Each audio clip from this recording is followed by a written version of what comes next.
There's a pattern that governments follow when they're desperate, and once you see it, you cannot unsee it. It shows up in ancient Rome when emperors started sheaving the edges off silver coins.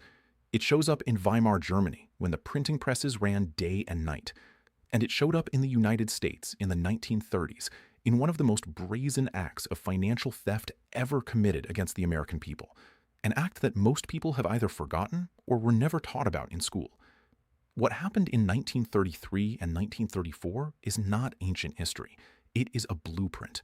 And the conditions that made it possible the first time around are not just similar to what we're seeing today, they are almost identical. So let me take you back, not in a dry textbook kind of way.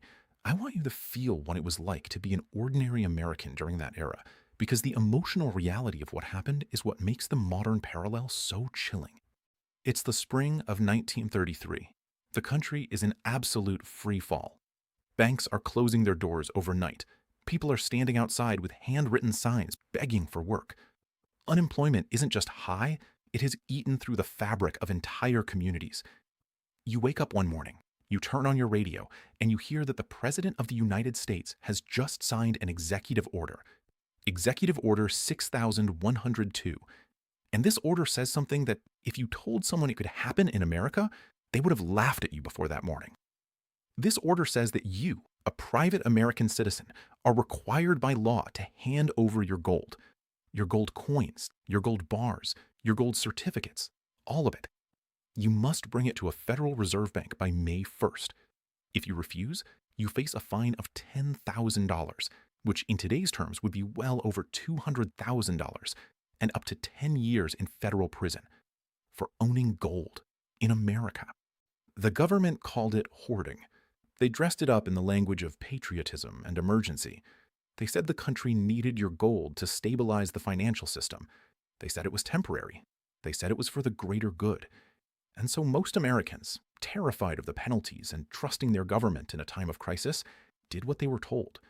They walked into those Federal Reserve branches. They handed over gold that their families had accumulated over generations, and they were paid the official price of $20.67 per ounce. Now, here is where the story goes from sad to infuriating. Almost exactly 9 months later, in January of 1934, President Roosevelt signed the Gold Reserve Act. And buried inside that act was a single provision that changed everything. The official price of gold was revalued overnight from $20.67 per ounce to $35 per ounce.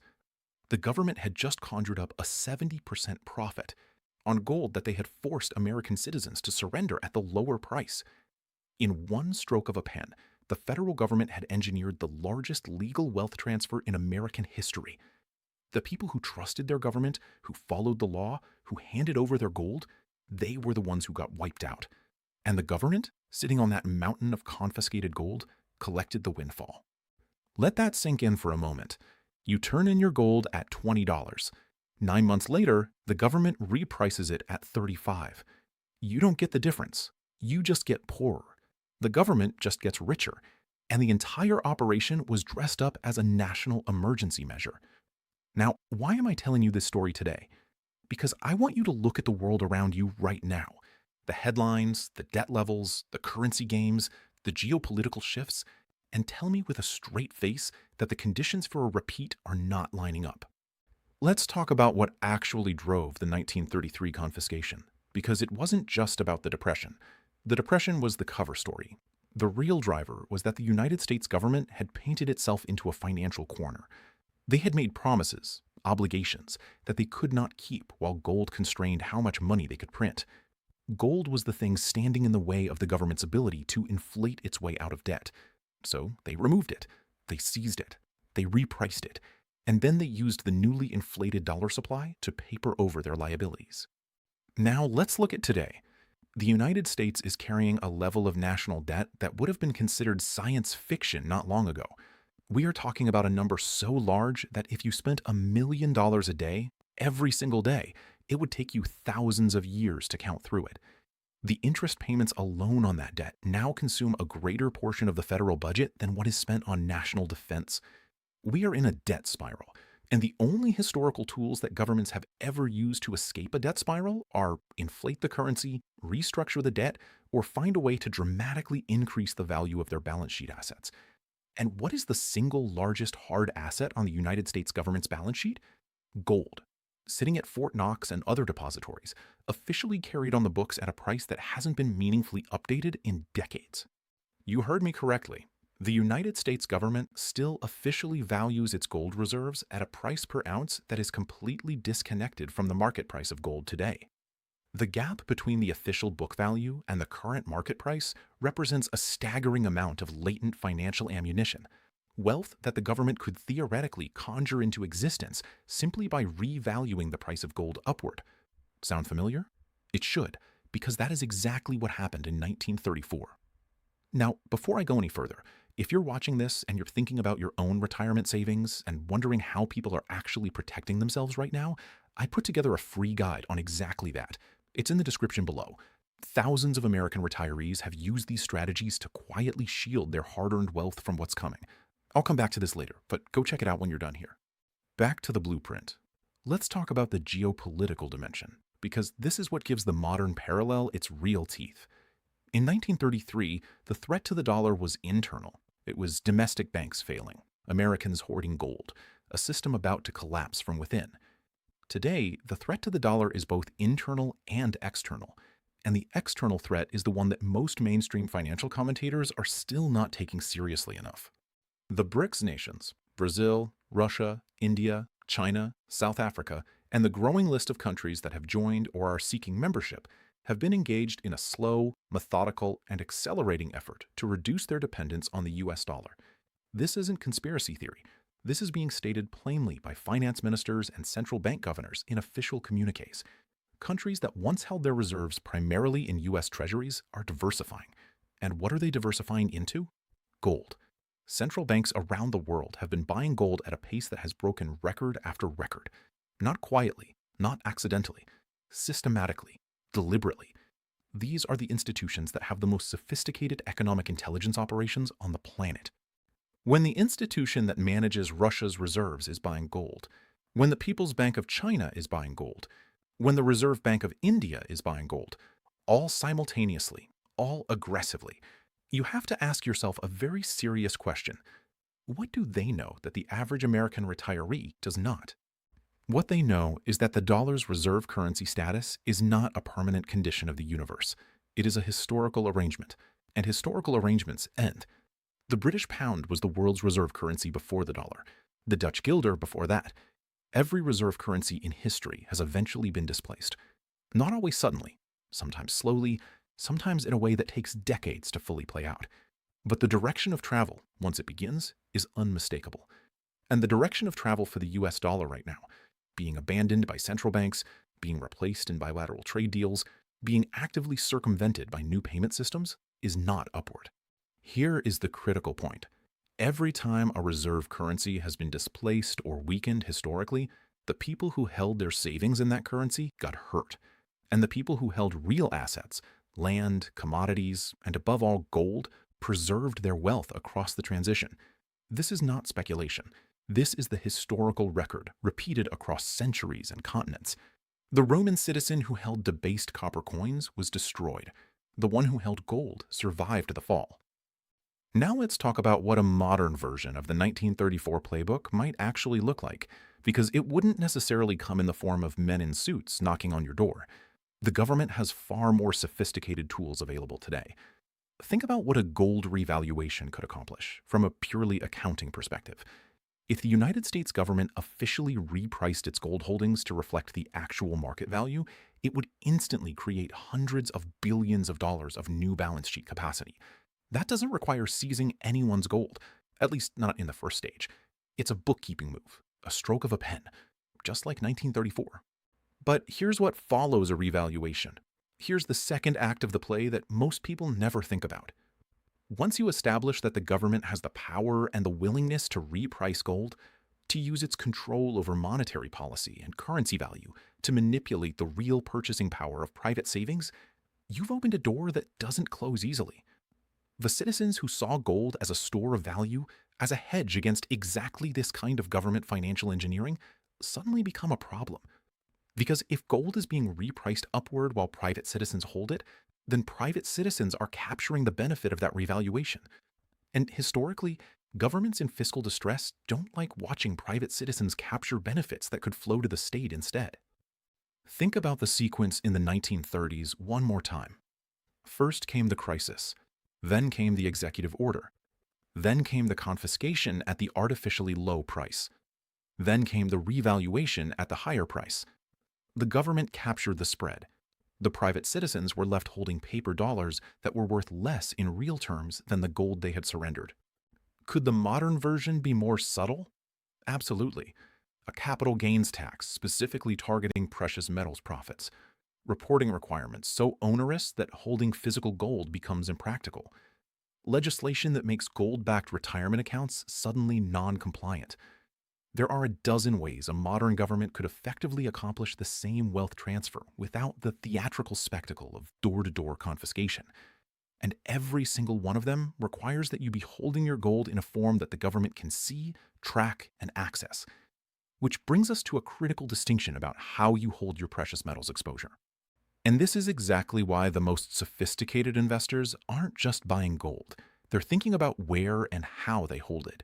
Because the 1934 playbook works on gold that is easily identifiable and accessible. It does not work nearly as well on gold that is properly structured within certain legal frameworks. The people who survived the 1933 order relatively intact were the ones who either had gold in certain exempt categories, rare coins for instance, which were explicitly excluded from the confiscation order, or who had structured their holdings in ways that the broad executive order didn't reach.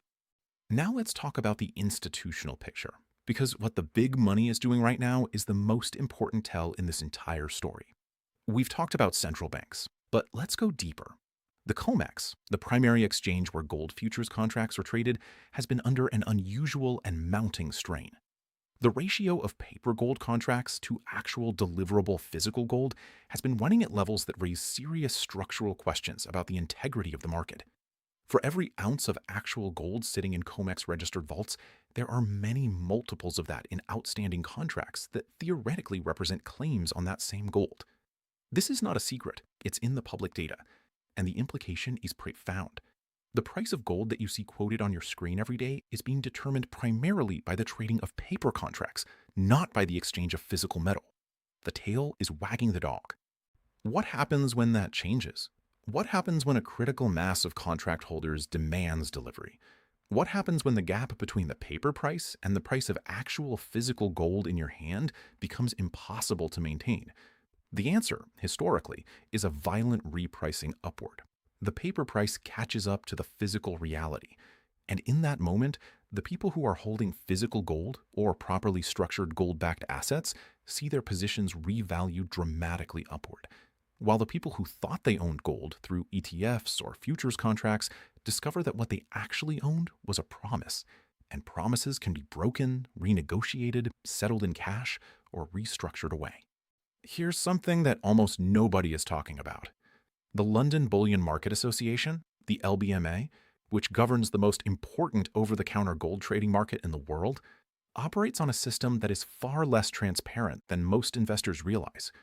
The vast majority of gold transactions in London are not the movement of physical metal at all. They are entries in a ledger, unallocated gold accounts where multiple parties have claims on the same pool of metal. It is, functionally, a form of fractional reserve banking applied to gold. And just like fractional reserve banking in the currency system, it works perfectly well, right up until the moment that it doesn't, until the moment too many people want their physical gold at the same time. At that point, the entire edifice becomes a problem of enormous proportions. Here is something that really puts the 1934 parallel in sharp focus. In the years leading up to FDR's executive order, there had been significant bank runs. People were pulling their money out of banks because they didn't trust the system. They were converting their dollars into gold because gold was real and dollars might not be tomorrow. The government's response to this perfectly rational behavior, this perfectly understandable act of self-preservation by ordinary citizens, was to criminalize it, to call it hoarding, to make the act of protecting your own savings a federal offense. Now look at what happens every time there is a financial stress event today. Every time markets get volatile, every time some new geopolitical shock hits, what do you see? A surge in demand for physical gold and silver. Coin dealers sell out, premiums spike, the mint can't keep up with orders. Ordinary people, doing the same rational thing their great-grandparents did in 1933, trying to get their savings into something real, are flooding into precious metals. And what is the official narrative every single time? That this is irrational, that this is panic, that this is hoarding. The language hasn't changed. The playbook hasn't changed. Only the actors have. Let's talk about the supply side of this equation, because there's something happening in silver markets specifically that deserves serious attention. Silver is both a monetary metal and an industrial metal, and the industrial demand for silver has been exploding. Solar panels, electric vehicles, advanced electronics, defense applications, all of these industries consume silver at rates that are straining the available supply. The silver market has been running a structural supply deficit, meaning more silver is being consumed than is being mined for multiple consecutive years. And yet the price of silver for most of this period has been held in a range that made no fundamental sense given the supply picture. The suppression of silver prices through paper markets has allowed industrial consumers to access cheap silver at the expense of private investors who held physical silver expecting the market to reflect basic supply and demand realities. This cannot continue indefinitely. The laws of supply and demand are not optional. When the disconnect between the paper price and the physical market finally resolves, and it will resolve, it always does, the movement in silver is likely to be dramatic. More dramatic than gold, because silver's market is smaller and the supply deficit is acute. The same investors who watched gold's rise have been quietly building silver positions precisely because of this dynamic. Now, I want to bring this back to something personal, because everything I've just described, the debt spiral, the institutional buying, the COMEX strain, the historical blueprint for 1934, the de-dollarization trend, all of it converges on a single question that matters for your specific situation. And that question is, what happens to the retirement savings that you have spent your entire working life building if the dollar undergoes a significant devaluation? What happens to your 401k, your IRA, your pension, if the government decides that the path out of its debt crisis runs through the printing press? Because that's what happened in 1934. The people who had paper savings, government bonds, bank deposits, dollar-denominated assets, woke up one day to discover that their purchasing power had been dramatically eroded, not because of market forces, because of a policy decision. Here's where a gold IRA becomes one of the most important conversations you can have right now, because one of the lessons of 1934 that gets buried in the history books is that not everyone was wiped out. The people who held rare coins, specifically certain collectible gold coins, were explicitly exempt from the confiscation order. And today, there are IRS-approved structures that allow Americans to hold physical precious metals inside a retirement account, a self-directed IRA, in a way that combines the tax advantages of traditional retirement savings with the inflation protection and wealth preservation properties of real gold. If you have $100,000 or more in a qualifying retirement account, you may be able to move a portion of it into physical gold and silver without triggering a taxable event. The gold goes into an approved depository. It's yours. It's allocated. It's not a paper promise. And it's inside a structure that has specific legal protections. If you want to understand exactly how this works, that free guide I mentioned earlier is in the description below. It walks through the mechanics step by step. Back to the macro picture, because there's one more piece of this puzzle that I want to make sure you understand, because it's the piece that ties everything together. We talked about how in 1934, the government's ability to execute the gold confiscation and revaluation depended on one thing above all else: a financial emergency that had frightened the public into compliance. People were scared. They were desperate. They wanted someone, anyone, to fix things. And in that environment of fear and desperation, they were willing to accept policies that they never would have accepted in normal times. Executive Order 6102 would have been politically impossible in 1929. It was only possible in 1933 because the crisis had already been underway for years and people had been worn down. Now look at the financial stress building in the system today. The banking sector has shown periodic vulnerabilities that remind seasoned observers of the warning signs that preceded previous crises. Commercial real estate portfolios at regional banks are carrying losses that have not been fully recognized.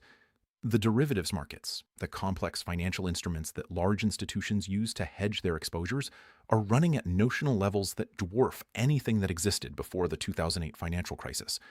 And the Federal Reserve, which is supposed to be the backstop for all of this, is itself operating with a balance sheet that would have been considered inconceivably bloated a generation ago. This is not a system operating from a position of strength. This is a system operating from a position of extreme fragility, held together by confidence, by the collective belief that the people managing it know what they're doing, and that the promises embedded in the financial system will ultimately be honored. Confidence is a brittle thing. It can sustain a system for a surprisingly long time, and then it can evaporate with terrifying speed. The historical record is unambiguous on this point. Every major currency crisis in history, every hyperinflation, every devaluation, every confiscation, was preceded by a period in which the system appeared to be functioning, in which the official reassurances seemed credible, in which the warnings from the minority who saw the fragility were dismissed as alarmism. And then the confidence broke, and everything changed very fast. The people who had real assets, gold, silver, productive land, tangible stores of value, navigated those transitions, sometimes with great difficulty, but they navigated them. The people who had only paper claims, currency, bonds, bank deposits, promises, often found those claims renegotiated, inflated away, defaulted on, or simply stolen. This is not politics. This is not theory. This is the historical pattern across civilizations, centuries, and continents. Let me leave you with this. The most expensive thing in the world is not gold. It's not silver. It's not real estate. The most expensive thing in the world is what you have to pay to learn a lesson the hard way, when you had every opportunity to learn it for free. The people who lost their gold savings in 1933 didn't lose them because they were uninformed or reckless. They lost them because they trusted the system at exactly the wrong moment, because they assumed that what had always worked, keeping your savings in conventional, government-approved forms, would continue to work. They assumed the rules wouldn't change. The rules can always change. They changed overnight in 1933. They changed when Nixon closed the gold window in 1971. They changed in Cyprus in 2013, when the government literally took money directly out of bank accounts to fund a bailout. The rules always look stable and permanent right up until the moment they don't. And the people who had prepared for that moment, who held real assets outside the system, who understood that gold's entire purpose is to be the thing that survives when the official promises fail, those people moved through those transitions in a fundamentally different position than everyone else. We are not in normal times. The debt levels, the geopolitical realignment, the institutional gold buying, the strain in the paper markets, the historical parallel to 1934. None of this is normal. None of this is background noise. Something large is being set in motion, and the window to position yourself ahead of it, rather than in the middle of it, is not infinite. If you watched this far, here's something I want to give you. In the description below is a link to a free guide I put together. It covers the specific strategies that thousands of American retirees are using right now to protect their wealth, including how gold IRAs actually work, what the IRS allows, and how to get started without making costly mistakes. But there's also something else. If you're an American retiree with at least $100,000 in any qualifying retirement account, a 401k, an IRA, a 403b, a pension, and you want to go deeper than a guide, if you want someone to actually walk you through what this looks like for your specific situation, mention that you watched this video when you contact us, and you'll be eligible for a free, exclusive, no-obligation, one-on-one educational web conference. Not a sales pitch, not a scripted presentation, an actual conversation about your actual situation with someone who understands this landscape. That offer is for people who made it to the end. That's you. The link is in the description. The year 1934 was not inevitable. People had warning signs. They had time. They just didn't have the framework to understand what those warning signs meant. You have the framework now. What you do with it is up to you.